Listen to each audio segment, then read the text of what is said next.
ঈদে 41টি নৌ রুটে যাত্রী পরিবহনের জন্য প্রস্তুত 2 শতাধিক লঞ্চ। সতর্ক বিআইডব্লিউটিএ ও নৌ পুলিশ। অতিরিক্ত যাত্রী বোঝাই লঞ্চ ছাড়তে না দেওয়ার হুঁশিয়ারি। দুবার ঢলের পানিতে বছরে একমাত্র ফসল হারিয়ে সুনামগঞ্জের হাওর এলাকার মানুষ এখন নিঃস্ব। ঘরে ঘরে নেই রমজান ও ঈদের কোনো আমেজ।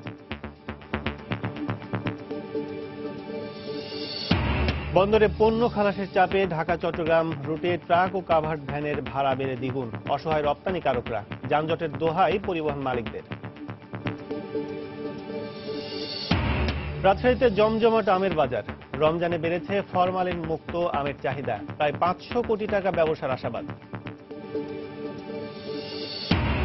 এবং ঈদে বেড়েছে পাঞ্জাবির বেচাকেনা। বিপণী বিতানের পাশাপাশি বুটিক হাউসগুলোতেও ক্রেতাদের ভিড়। দামও সাধ্যের মধ্যে।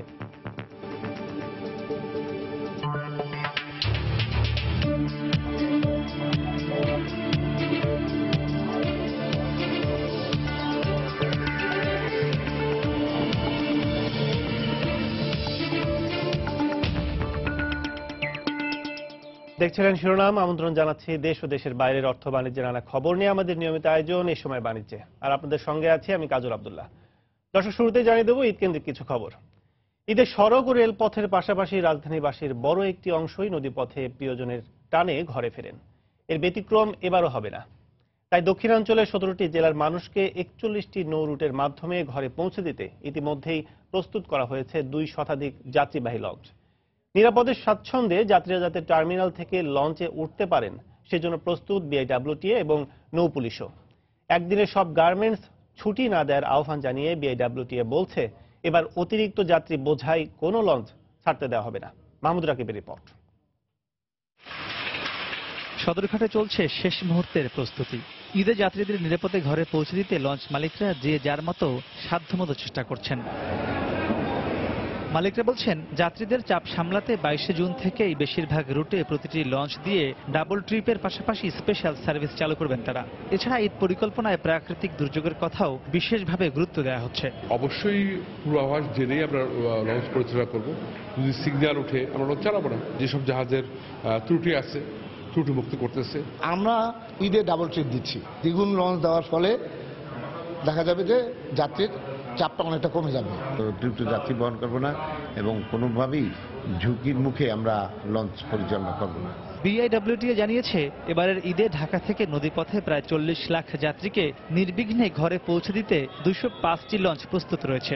যাত্রীরা যাতে ভোগান্তি ছাড়া লঞ্চে উঠতে ও নামতে পারেন সেজন্য সদরঘাট পন্টুনে ঈদের আগে ও পরের 5 দিন হকার বসা ও ভ্যান চলাচল নিষিদ্ধ করা হয়েছে। ঈদের আগে 5 দিন আগে থেকে মালামাল পরিবহন নিষিদ্ধ করে দেওয়া হয়েছে। যে লালকুঠি ঘাটে চাঁদপুরের লঞ্চগুলোকে তো আগেই সরিয়ে দেওয়া হয়েছে, আর পটুয়াখালী আর গলাচিপার লঞ্চকে ওয়াইজ ঘাটে আমরা রিপ্লেস করে দিচ্ছি। আর নতুন টার্মিনালে বরিশাল লঞ্চগুলো থাকবে, অন্যান্য লঞ্চগুলো আমাদের পুরানো টার্মিনালে থাকবে। এই 4টি ভাগে লঞ্চকে ডিসেন্ট্রালাইজ করে দেওয়া হয়েছে। দক্ষিণবঙ্গের 17টি জেলায় 41টা নৌপথে 205টি লঞ্চ চলাচল করবে। বিশেষ সার্ভিস আমাদের ঢাকা নদীবন্দর থেকে 21 তারিখ থেকে এবং জুলাই মাসের 7 তারিখ পর্যন্ত থাকবে।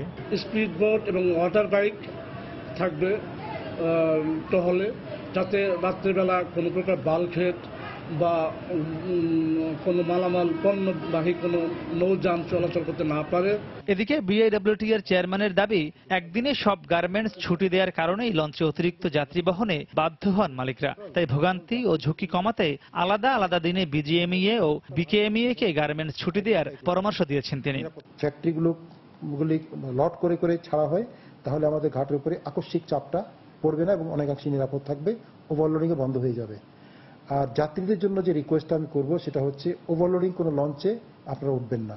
দক্ষ চালক দিয়ে যারা পরিচালনা করছেন তারা করছেন কিনা এই ব্যাপারে আমাদের ওখানে ম্যাজিস্ট্রেট থাকবে এবং আমরা কিন্তু মোবাইল কোর্ট পরিচালনা করব। তবে ঈদে নদীপথে নিরাপদ যাত্রা নিশ্চিত করতে সাধারণ যাত্রীদের সচেতনতা সবচেয়ে গুরুত্বপূর্ণ বলে মনে করেন সংশ্লিষ্টরা। মাহমুদ রাকিব, সময় সংবাদ, ঢাকা।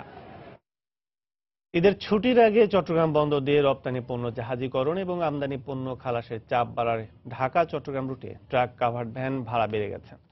স্বাভাবিক সময় এ রুটে 12 থেকে 14,000 টাকা নেওয়া হলেও বর্তমানে দ্বিগুণ ভাড়া নেওয়া হচ্ছে। রপ্তানিকারকরা বলছেন, জাহাজ মিস ও রপ্তানি আদেশ বাতিলের ঝুঁকি এড়াতে তারা অতিরিক্ত ভাড়া দিতে বাধ্য হচ্ছেন। পরিবহন মালিকদের দাবি, মহাসড়কে যানজট এবং চট্টগ্রাম বন্দর ও আইসিডিতে পণ্য খালাসে দীর্ঘ সময় লাগায় ভাড়া বাড়ানো হয়েছে। বিস্তারিত জানাচ্ছেন হাজরা শিউলি। ঈদের ছুটিতে চট্টগ্রাম বন্দরে পণ্য ওঠানামা সহ অন্যান্য কার্যক্রম স্বাভাবিক থাকলেও কাস্টমস হাউস ও ব্যাংক বন্ধ থাকে।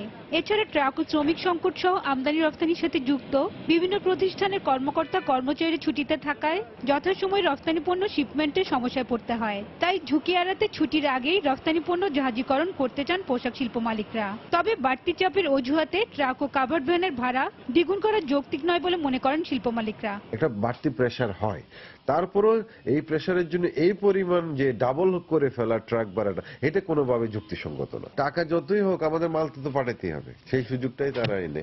ট্রাক ও কাভার্ড ভ্যান মালিকদের দাবি, মধুমাস ও রপ্তানি পণ্যের অতিরিক্ত চাপের কারণে যানবাহনের সংকট তৈরি হয়েছে। সেই সাথে মহাসড়কে যানজট এবং বন্দর ও আইসিডিতে পণ্য খালাসে দেরি হওয়ায় ভাড়া বেড়েছে। স্বাভাবিকভাবে প্রতি মাসে রপ্তানি হয়, কিন্তু এই সময়টা এসে গেছে দ্বিগুণেরও বেশি বৃদ্ধি পেয়েছে। বন্দর কেন্দ্রিক কতগুলা সমস্যার সৃষ্টি হয়, যার জন্য নির্ধারিত সময় ট্রাক আনলোড করতে পারে না, আবার লোড করে ওখান থেকে ব্যাক করতে পারে না। এ কারণে আমাদের ট্রাকের ভাড়াও বেড়ে যায়, আবার ট্রাকের স্বল্পতা দেখা দেয়। রপ্তানিকারক ও ফ্রেট ফরওয়ার্ডাররা বলছেন, আইসিডিগুলো সময় মতো রপ্তানি পণ্য কন্টেনারে বোঝায় ব্যর্থ হওয়ায় একদিকে শিপমেন্টের দেরি হচ্ছে, অন্যদিকে বেড়ে গেছে পণ্য পরিবহন খরচ।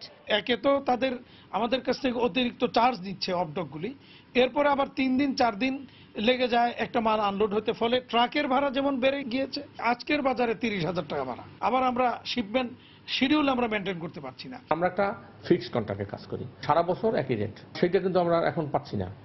তার অর্থাৎ ঈদের সময় আমাদের বেতন বোনাসের সাথে এটা একটা বাড়তি এক্সট্রা আমাদের একটা প্রেশার। প্রতিদিন গড়ে 2000 ট্রাক রপ্তানি পণ্য নিয়ে ঢাকা থেকে চট্টগ্রাম বন্দরের উদ্দেশ্যে ছেড়ে যায়। সংকট নিরসনে মহাসড়কে যানজট রোধে সমন্বিত উদ্যোগ এবং অবডকগুলোতে পর্যাপ্ত শ্রমিক নিয়োগের দাবি রপ্তানিকারকদের। হাজরা শিউলি, সময় সংবাদ, ঢাকা। সুনামগঞ্জের হাওর এলাকার মানুষ ভালো নেই। টানা বর্ষণ আর উজান থেকে নেমে আসা পাহাড়ি ঢলে পানির উন্নয়ন বোর্ডের নরবরে বাঁধ ভেঙে হাজার হাজার হেক্টর জমির ধান তলিয়ে যায় এপ্রিলে। দুবার ঢলের পানিতে বছরে একমাত্র ফসল হারিয়ে কৃষকরা এখন অনেকটা নিঃস্ব। এমন পরিস্থিতিতে রমজান ও ঈদের কোনো আমেজ নেই সেখানে। এক করুণ চিত্র এখন হাওর পাড়ের বেশিরভাগ মানুষের ঘরে ঘরে। হিমাদ্রি শেখর ভদ্রকে সঙ্গে নিয়ে ইকরামুল কবিরের 2 পর্বের ধারাবাহিক প্রতিবেদনের আজ দেখুন প্রথম পর্ব। ছবি তুলেছেন নওশাদ আহমদ চৌধুরী। আমরা কেন ঈদে আসেন, গরিব মানুষ কি দিয়ে ঈদ করে বলা মানে কইতেছে আনতো টাকা পয়সা নাই, কি দানাম ঘর খাইতে হয় না, তখন কি দানাইতাম। তাহিরপুরের লোবা হাওর পাড়ের এই নারীর মনের কষ্ট এখন সুনামগঞ্জের হাওর পাড়ের মানুষের ঘরে ঘরে। হাওরগুলো পানিতে পরিপূর্ণ, নেই মাছ, নেই কাজও। অধিকাংশ হাওর পাড়ের মানুষ প্রতিদিন খাবার জোগানে একরকম ব্যর্থই বলা যায়। এমন পরিস্থিতিতে নিঃস্ব এসব মানুষের কাছে রমজান ও ঈদ শুধুই কষ্ট আর বেদনা। বাচ্চা কাচ্চারা একটা বুঝতে রাখতেছি আনমো করিয়া, মানে আর আনমুখী দেখে খাতো আর মিল নাই, রুজি রোজগারও নাই। তখন তো কোনো কামাই রুজির মাঝে কোনো টিয়া নাই, আর কেমনে ঈদ করুন। গাঙ্গের মধ্যে কাজ নাই, স্বামী কাজ করতারে না, ঈদ টিট করাইতাম না, টাকা পয়সা নাই। অবশ্য সরকারের পক্ষ থেকে বিপন্ন মানুষের সহযোগিতা অব্যাহত রাখার কথা জানালেন এই কর্মকর্তা। পুনর্বাসনের চেষ্টা করছি আমরা, কিছু সেলাই মেশিন, কিছু টিন এইসব বিতরণ করব। সব মিলিয়ে এই দুঃসময়ে মানুষের ঈদটা যেন কিছুটা আনন্দময় করা যায়, এই লক্ষ্যে সরকার কাজ করে যাচ্ছে। 30 মার্চ উজান থেকে নেমে আসা পাহাড়ি ঢলে এবং শনির হাওর ও পাকনা হাওরের পানি উন্নয়ন বোর্ডের বাঁধ ভেঙে তলিয়ে নষ্ট হয়ে যায় হাওরের প্রায় 2 লাখ হেক্টর জমির ফসল। আগামী বছরের বৈশাখে বোরো ধান ঘরে ওঠার আগ পর্যন্ত কোনো ধরনের সুসংবাদ নেই হাওরবাসীর জন্য। হাওর পাড়ের এই শিশুদের কাছে ঈদ কিংবা অন্য কোনো উৎসব এখন স্বপ্ন মাত্র। সুনামগঞ্জের তাহিরপুরের শনির হাওর থেকে ইকরামুল কবির, সময় সংবাদ। 2017-18 অর্থ বছরের প্রস্তাবিত বাজেট নিয়ে রাজধানীর আগারগাঁওয়ে বিশ্বব্যাংকের ঢাকা অফিসে সংবাদ সম্মেলনের আয়োজন করা হয়েছে। এই মুহূর্তে সেখানে বক্তব্য রাখছেন বিশ্বব্যাংকের প্রধান অর্থনীতিবিদ ডক্টর জাহিদ হোসেন। বিস্তারিত জানতে সরাসরি চলে যাচ্ছে সেখানে। কিছু উন্নতি দেখা যাচ্ছে, কিন্তু এখনো প্রায় 14% মতো নেগেটিভ ডিক্লাইন আছে প্রথম 11 মাসে, এবং এর ফলে এর সাথে তো আমদানি বাড়ছে, সে কারণে চলতি খাতে বহির্বাণিজ্য ক্ষেত্রে ঘাটতি বেড়ে গেছে অনেকদিন পর। মানে উদ্বৃত্ত কয়েক বছর ধরেই চলেছে, তারপরে এখন বড় ধরনের একটা ঘাটতি চলতি খাতে দেখা যাচ্ছে, যার ফলে সার্বিক ব্যালেন্স অফ পেমেন্টে যদিও উদ্বৃত্ত এখনো বজায় আছে, কিন্তু সেটার পরিমাণটা কমে গেছে। আর্থিক খাতে যেটা প্রধান সমস্যা সেটা রাষ্ট্রায়ত্ত ব্যাংকের নন পারফর্মিং লোনস, এগুলি উচ্চ পর্যায়ে রয়ে গেছে। এবং বাজেট বাস্তবায়নের সূচক হিসাবে যদি আমরা বার্ষিক উন্নয়ন কর্মসূচির সূচকের বাস্তবায়নটা ধরি, তাহলে এখানে চিত্রের কোনো পরিবর্তন দেখা যাচ্ছে না। প্রথম দিকে স্লো, পরের দিকে বেশি। গত 3 বছর ধরে একই প্রবণতা চলছে। এবছরে যা ট্রেন্ড আমরা দেখতে পাচ্ছি সেটা একই দিকে যাচ্ছে। কাজে এটা সামষ্টিক অর্থনীতির বর্তমানের হালচাল। সেই প্রেক্ষাপটে বাজেটে যে ম্যাক্রো ইকোনমিক ফ্রেমওয়ার্কটা দেওয়া হয়েছে, সেখানে পঞ্চম বার্ষিকী পরিকল্পনার যে প্রবৃদ্ধির লক্ষ্যগুলো সেগুলো একই রাখা হয়েছে, কিন্তু অন্যান্য যে অ্যাসাম্পশনস গুলো সেগুলোর সাথে এগুলো মেলানো একটু কঠিন, মানে কিছু সঙ্গতির অভাব আছে। যেমন ধরেন, প্রবৃদ্ধি বাড়ছে কিন্তু সেই সাথে মূল্যস্ফীতি স্থিতিশীল।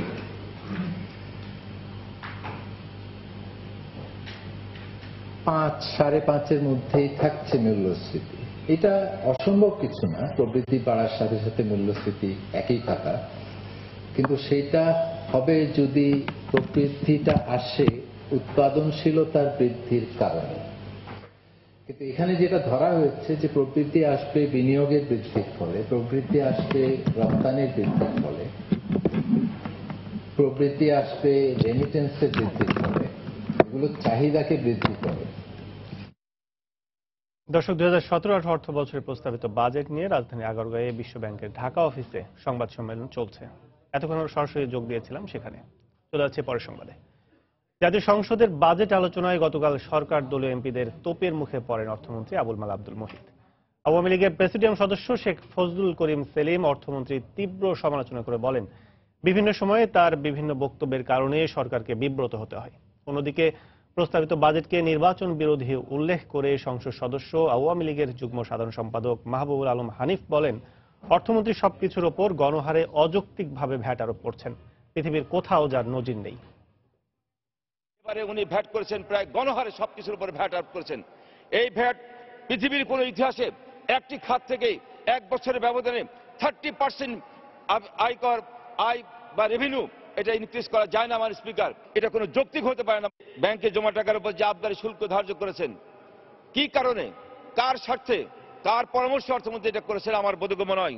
আপনার কিছু কথাবার্তা আমাদের সরকারের অনেক বিব্রতকর অবস্থা পড়তে হয়। যেখানে মাননীয় প্রধানমন্ত্রী বাসছে, বাজেটে যদি কোনো অসঙ্গতি কিছু থাকে তাহলে আমি সেটা বিবেচনা করব, আমি দেখব।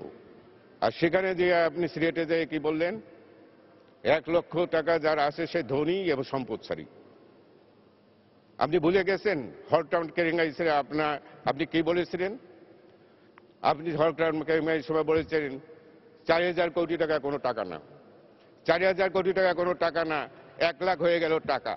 সংসদে এই 350 জন সদস্য ঠিক করবে সংসদের জনগণের কল্যাণে কোনটা থাকবে কোনটা থাকবে না, এটা আপনি সিদ্ধান্ত নেবেন না। জিডিপির আকারের তুলনায় বাংলাদেশের বাজেট বড় না হলেও এটা বাস্তবায়নে সরকারের সক্ষমতার ঘাটতি রয়েছে বলে মন্তব্য করেছেন সিপিডি সদস্য সচিব ডক্টর মোস্তাফিজুর রহমান। আর বাংলাদেশ ব্যাংকের সাবেক ডেপুটি গভর্নর খন্দকার ইব্রাহিম খালেদ বলেছেন, রাষ্ট্রায়ত্ত বেসিক ব্যাংকে লুটপাট হয়েছে, তাই এবার এই ব্যাংকে সরকারের মূলধন যোগান দেওয়ার সঠিক সিদ্ধান্ত নয়। গতকাল রাজধানীর নীলক্ষেত এলাকায় আইসিএমএবি ভবনে বাজেট পরবর্তী আলোচনা সভায় তারা এসব কথা বলেন। আলোচনা সভায় বলা হয়, ব্যাংক আমানতে আবগারি শুল্কের মতো কোনো কর আদায় করা উচিত নয়। তাদের মতে এতে অব্যাংকিং চ্যানেলে অর্থ সঞ্চয় এবং লেনদেন বাড়ার ঝুঁকি তৈরি হবে। এ সময় বলা হয়, নতুন ভ্যাট আইনের ফলে অবকাঠামো নির্মাণ, পরিবহন, বিদ্যুৎ ও জ্বালানি খরচ বাড়বে, যার ফলে বিভিন্ন পণ্যের উৎপাদন খরচও বৃদ্ধি পাবে। এছাড়া আলোচকরা বলেন, বিদেশি বিনিয়োগ ও পুঁজিবাজারকে গতিশীল করতে বাজেটে বিশেষ দিক নির্দেশনার অভাব রয়েছে।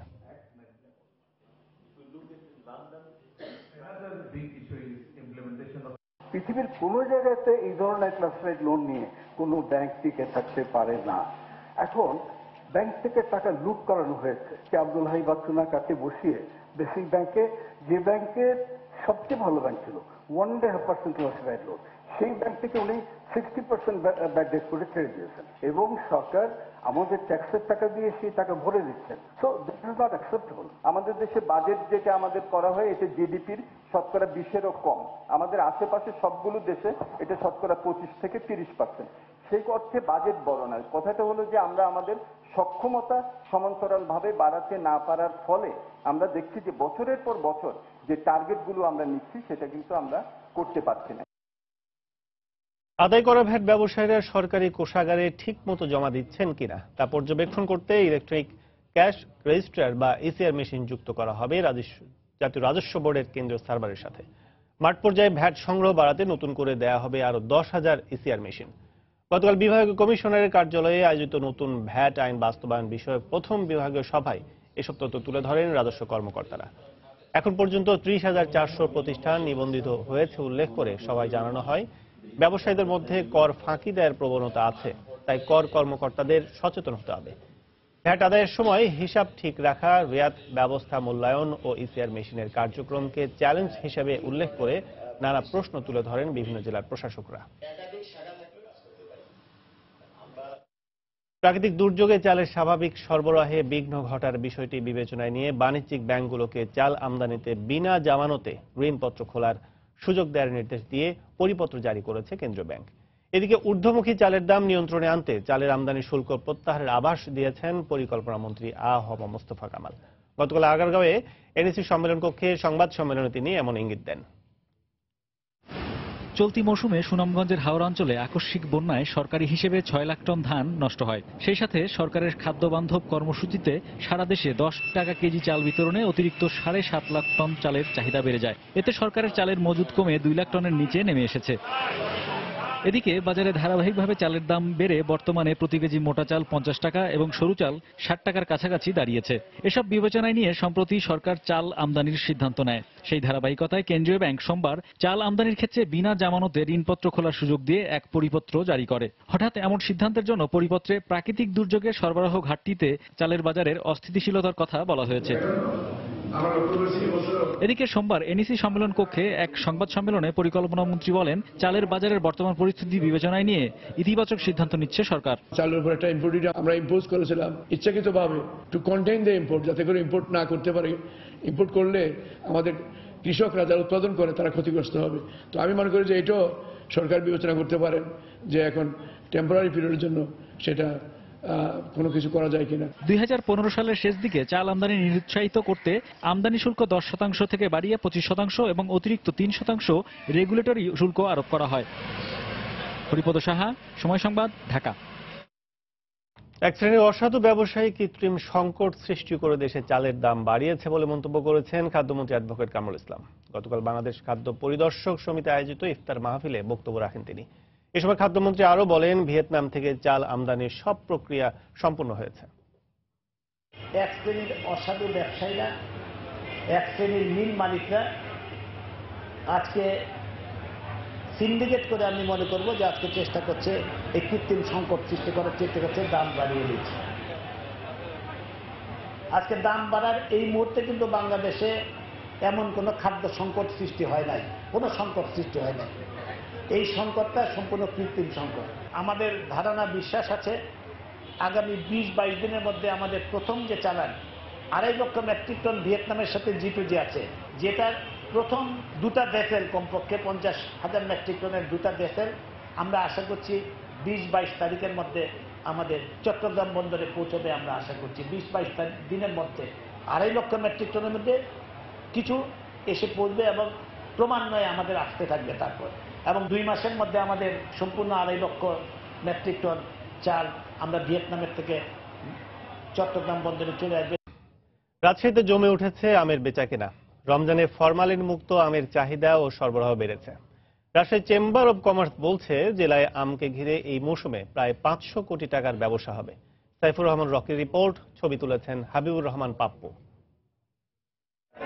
বছর ঘুরে চিরচেনা রূপ নিয়ে ফিরেছে রাজশাহী। হাটে মাঠে, পাড়ার অলিগলিতে, পথে প্রান্তরে, বাগানে বাগানে শুধুই আম। কাঁচা পাকা আমে সড়ক ও মোহনাগুলো ছেয়ে গেছে। বড় বড় ঝুড়ি বোঝাই করে আম আসছে প্রতিটি বাগান থেকে। এখানকার বাতাসে এখন ভেসে বেড়াচ্ছে আমের মৌ গন্ধ। মহানগরীর সাহেব বাজার, শালবাগান মোড়, শিরোইল বাস টার্মিনাল, বিন্দুর মোড়, বাঘা চারঘাট সহ প্রতিটি উপজেলায় জমে উঠেছে আমের ব্যবসা। হাট বাজারে আটি, গোপালভোগ ও মোহনভোগ জাতের আম বিদায় নিতে শুরু করায় খিরসাপাত, ল্যাংড়া, লকনা, রানীপ্রসাদ আমের বেচাকেনা চলছে। বাজারটা একটু ভালো, গন্ডগোল ফেসাল হচ্ছে না, গালে নিচ্ছে। আম বেচে খুব শান্তিতে আছি। বর্তমান আমের যে মূল্য আছে, যদি এই মূল্য থাকে তাহলে কোনো কৃষক লস খাবে না। গোপালটাই শেষের পথে, আর এই যে কিছু আঠি আম আছে ওইটাও শেষের পথে। সামনে উঠবে ধরেন ন্যাংরা, হিমসাগর, এই লকনা। আর বাজারে ফরমালিন মুক্ত সুস্বাদু আম কিনতে পেরে সন্তুষ্ট ক্রেতারা। অরিজিনাল আম কেনার জন্য এই হাটে চলে আসছি। সাধারণ ক্রেতারা এখানে এসে অনেক উপকৃত হচ্ছে, ভালো আম পাচ্ছে। জেলার ব্যবসায়ী নেতারা জানান, আমকে ঘিরে এই মৌসুমে প্রায় 500 কোটি টাকার ব্যবসা হয়। রাজশাহীর আমের কোয়ালিটি অনেক উন্নত মানের এবং বিভিন্ন জাতের আম পাওয়া যায়। এটা রাজশাহী বাংলাদেশের চাহিদা পূরণ করে আমরা বিভিন্ন সময় বিদেশে যে আমাদের এক্সপোর্টও কিছু আমাদের এক্সপোর্ট শুরু হয়েছে। ব্যবসায়ীরা জানান, 8 দিন 10 পর বাজারগুলোতে উঠবে ফজলি ও আম্রপালি এবং জুলাইয়ের মাঝামাঝিতে পাওয়া যাবে পরিপক্ক আশিনা জাতের আম। জেলার 17,000 হেক্টর জমির বাগানে 2 লাখ মেট্রিক টন আম উৎপাদন হবে বলে আশা করছে কৃষি বিভাগ। সাইফুর রহমান রকি, সময় সংবাদ, রাজশাহী। ঈদ যতই ঘনিয়ে আসছে, চট্টগ্রামে ততই জমে উঠছে পাঞ্জাবির বেচাকেনা। বিশেষ করে ঈদের দিন নামাজ আদায় সহ প্রিয়জনকে উপহার দেওয়ার জন্য বিপণী বিতানের পাশাপাশি বুটিক হাউসগুলোতে ভিড় করছেন ক্রেতারা। তারা জানান, দাম রয়েছে স্বাদ ও সাধ্যের মধ্যে। চট্টগ্রাম থেকে আশরাফুল আলমের ক্যামেরায় শফিকুল আলমের রিপোর্ট। বাঙালি সংস্কৃতির ধারক হিসেবে পরিচিত পাঞ্জাবি। ঈদ পার্বণ এলেই এই পোশাকের কদর বেড়ে যায় বহুগুণে। পাঞ্জাবি ছাড়া ঈদের কথা ভাবাই যায় না। ঈদের আনন্দকে আরো জাঁকজমক ও আকর্ষণীয় করে তুলতে অন্য সব পোশাক কেনা হোক বা না হোক, তরুণ কিংবা বয়স্কদের পছন্দের তালিকার শীর্ষে থাকে পাঞ্জাবি। ঈদ মানে বলতে গেলে পাঞ্জাবি, শার্ট প্যান্ট তো আছে, এগুলো সবসময় থাকে, কিন্তু পাঞ্জাবিটা সকালে নামাজ পড়তে যাওয়ার সময় যেটা থাকে। ঈদে তো মেনলি সব পাঞ্জাবি পরে, এটা পরলে ঈদ ভাবটা, পাঞ্জাবি ছেলেকে পরলে পাঞ্জাবি ভাবটা আসে। তাই ঈদকে সামনে রেখে চট্টগ্রাম নগরীর বিপণী বিতান ও ফ্যাশন হাউসগুলোতে থরে থরে সাজানো হয়েছে বাহারের ডিজাইন আর বিভিন্ন রঙের সব পাঞ্জাবি। নজর কাড়া সব নকশা, কারুকাজ আর দৃষ্টিনন্দন এসব পোশাক কিনতে শেষ মুহূর্তে মার্কেটগুলোতে বেড়েছে মানুষের ভিড়। দামও আছে নাগালের মধ্যে। কালেকশন ভালোই, আগে গিফটের জন্য নেওয়া হয়েছে, এখন আরো নিতে আসছি গিফটের জন্য। রিজনেবল প্রাইস, যথেষ্ট অন্যান্য দোকানের চাইতে সবকিছু একসাথে আছে, প্রাইসও খারাপ না, ক্রয়ক্ষমতার মধ্যে আছে। এবার ঈদের বাজারে বেশি চোখে পড়ে একটু খাটো আর লম্বাটে 2 ধরনের পাঞ্জাবি। রঙের মধ্যে হোয়াইট, অফ হোয়াইট ও একরঙা একটু বেশি। এছাড়া হালকা কাজ ও জমকালো পাঞ্জাবির চাহিদাও আছে বাজারে। ঈদ গরমে হওয়ায় সুতির কাপড়ের চাহিদা বেশি বলে জানালেন দোকানিরা। কেসিসের, রাগার, কোশালের বিভিন্ন ব্র্যান্ডের ডিজাইনের পাঞ্জাবি আসছে আমাদের। এভারেজ কালার সবগুলো চলতেছে, বাট গরম তো বেশি, সেজন্য কটন চলতেছে। এবার কাবলি আসছে নতুন আপনার, তারপর ক্যাজুয়াল আসছে, কিছু পার্টি ওয়্যার আসছে। দামের ক্ষেত্রে সর্বনিম্ন 400 থেকে 1800 আর সর্বোচ্চ 2000 থেকে 8000 টাকা দামের পাঞ্জাবি আছে চট্টগ্রামের বিপণী বিতানগুলোতে। শফিকুল আলম, সময় সংবাদ, চট্টগ্রাম। ফায়ার সার্ভিসের দক্ষতা বৃদ্ধির লক্ষ্যে ফায়ার কিলার ব্যবহার 2 দিনব্যাপী বিশেষ প্রশিক্ষণ মহড়া অনুষ্ঠিত হয়েছে। ফায়ার সার্ভিসের সদর দপ্তরে অনুষ্ঠিত এই বিশেষ প্রশিক্ষণ মহড়ায় ফায়ার কিলারের ব্যবহার সহ নানা কলা কৌশলের উপর গুরুত্ব আরোপ করা হয়। মহড়ায় ইলেকট্রিক ফায়ার সার্ভিসের উপর বিশেষ প্রশিক্ষণ প্রদান করেন কাউট জাপান ইন্টারন্যাশনালের ব্যবস্থাপক মীর বিল্লাল হোসেন। এ সময় ফায়ার সার্ভিসের ঊর্ধ্বতন কর্মকর্তারা উপস্থিত ছিলেন।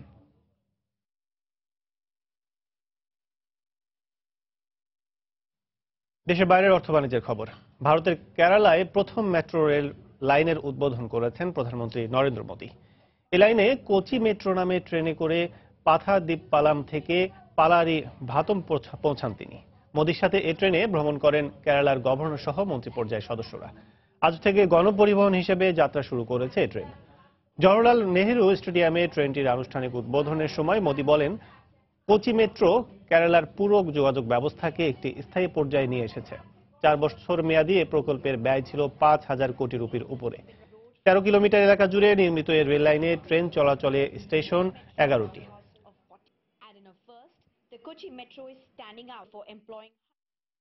বিশ্বের বৃহত্তম যাত্রীবাহী বিমান জাম্বো জেট A380 আরও আধুনিকায়নের উদ্যোগ নিয়েছে ইউরোপের বিমান নির্মাতা প্রতিষ্ঠান এয়ারবাস। প্যারিসে শুরু হওয়া এয়ার শোর উদ্বোধনী অনুষ্ঠানে এ ঘোষণা দেয় এয়ারবাস কর্তৃপক্ষ। নতুন A380 মডেলের এ বিমানটি জ্বালানি সাশ্রয়ী হওয়ার পাশাপাশি এতে থাকবে অতিরিক্ত 80টি সিট, পাশাপাশি থাকবে নতুন ডিজাইনের পাখা। বিমানগুলো বাজারে ছাড়লে কমবে উড্ডয়ন খরচ। দেশের অর্থনীতিতে নতুন এ বিমান ভূমিকা রাখবে বলে প্রত্যাশা এয়ারবাস কর্তৃপক্ষের। দর্শক, এবার জানিয়ে দেবো ঢাকা স্টক এক্সচেঞ্জের লেনদেনের পরিস্থিতি খবর। চলে যাচ্ছে ডিএসসির অফিসিয়াল ওয়েবসাইটে। দর্শক, ডিএসসির 3টি সূচকের মধ্যে আমরা দেখছি 3টি সূচকই সকাল থেকে ঊর্ধ্বমুখী প্রবণতায় রয়েছে। প্রথম সূচকটি আমরা দেখছি যে ডিএসসি এক্স সূচকটি 30 পয়েন্ট বেড়ে 5509 পয়েন্ট অবস্থান করছে। এছাড়া ডিএসসি এস সূচকটি 7 পয়েন্ট বেড়ে 1269 পয়েন্ট অবস্থান করছে। এছাড়া তৃতীয় সূচক ডিএসসি 30 অবস্থান করছে 11 পয়েন্ট বেড়ে 2044 পয়েন্টে। এখন পর্যন্ত 18,345টি শেয়ার বিক্রি হয়েছে, যার বাজার মূল্য 106,79 লাখ টাকা। এছাড়া 173টি প্রতিষ্ঠানের শেয়ারের দর বেড়েছে এবং কমেছে 36টি প্রতিষ্ঠানের। এছাড়া 46টি প্রতিষ্ঠানের শেয়ারের দর অপরিবর্তিত রয়েছে। এখন পর্যন্ত 20টি প্রতিষ্ঠানের যে প্রতিষ্ঠানের শেয়ারের দাম ঊর্ধ্বমুখী রয়েছে এমন প্রতিষ্ঠানের প্রথমে কিন্তু আমরা দেখছি যে রিজেন্ট টেক্সটাইল প্রতিষ্ঠানটির শেয়ারের দর এখন পর্যন্ত রয়েছে 29 টাকা 90 পয়সা, যার সর্বোচ্চ মূল্য ছিল কিন্তু 30 টাকা 10 পয়সা। দর্শক, আমরা আবারও একটু আপনাদের জানিয়ে দিই, সেটি হচ্ছে যে শেয়ারের যে মূল্য ওঠানামা সেক্ষেত্রে এখন পর্যন্ত ডিএসসি সবশেষ লেনদেনের অবস্থা আমরা যদি বলি যে প্রথমেই আমরা যেটি দেখতাম যে ডিএসসি এক্স অবস্থান করছে কিন্তু 30 পয়েন্ট বেড়ে এখন পর্যন্ত অবস্থান করছে। সেক্ষেত্রে 20টি যে প্রতিষ্ঠানে আমরা জানিয়ে দিতে চেয়েছিলাম 20 প্রতিষ্ঠানে কিন্তু এখন পর্যন্ত আমরা দর্শক একটু সার্ভারের জটিলতার কারণে আমরা জানিয়ে দিতে পারছি না। সেক্ষেত্রে আমরা আপনাদের আর একটু জানিয়ে দিই, সেটা হচ্ছে যে ডিএসসি এক্স কিন্তু সকাল থেকে যে ঊর্ধ্বমুখী প্রবণতা সেই প্রবণতা এখনো অব্যাহত রয়েছে। সেই ক্ষেত্রে 30 পয়েন্ট বেড়ে এখন অবস্থান করছে 5509 পয়েন্টে। এছাড়া ডিএসসি এস অবস্থান করছে কিন্তু 7 পয়েন্ট বেড়ে 1269। এছাড়া ডিএসসি 30 অবস্থান করছে 11 পয়েন্ট বেড়ে 2044 পয়েন্টে। সেক্ষেত্রে 173টি যে প্রতিষ্ঠানের শেয়ারের দর বেড়েছে এবং অপরিবর্তিত রয়েছে কিন্তু 46টি প্রতিষ্ঠানের এবং শেয়ারের দর নিম্নমুখী রয়েছে কিন্তু 36টি প্রতিষ্ঠানের। দর্শক, এই ছিল এখন পর্যন্ত ডিএসসির সবশেষ লেনদেন পরিস্থিতি খবর। আবার জানিয়ে দিচ্ছি এই সময় বাণিজ্যের শিরোনামগুলো। ঈদে 41টি নৌ রুটে যাত্রী পরিবহনের জন্য প্রস্তুত 2 শতাধিক লঞ্চ, সতর্ক বিআইডব্লিউটিএ ও নৌ পুলিশ। অতিরিক্ত যাত্রী বোঝাই লঞ্চ ছাড়তে না দেওয়ার হুঁশিয়ারি। দুবার ঢলের পানিতে বছরের একমাত্র ফসল হারিয়ে সুনামগঞ্জের হাওর এলাকার মানুষ এখন নিঃস্ব। ঘরে ঘরে নেই রমজান ও ঈদের কোনো আমেজ। বন্দরে পণ্য খালাসের চাপে ঢাকা চট্টগ্রাম রুটে ট্রাক ও কাভার্ড ভ্যানের ভাড়া বেড়ে দ্বিগুণ। অসহায় রপ্তানিকারকরা, যানজটের দোহাই পরিবহন মালিকদের। রাজশাহীতে জমজমাট আমের বাজার। রমজানে বেড়েছে ফরমালিন মুক্ত আমের চাহিদা। প্রায় 500 কোটি টাকা ব্যবসার আশাবাদ। এবং ঈদে বেড়েছে পাঞ্জাবির বেচাকেনা। বিপণী বিতানের পাশাপাশি বুটিক হাউসগুলোতেও ক্রেতাদের ভিড়, দামও সাধ্যের মধ্যে।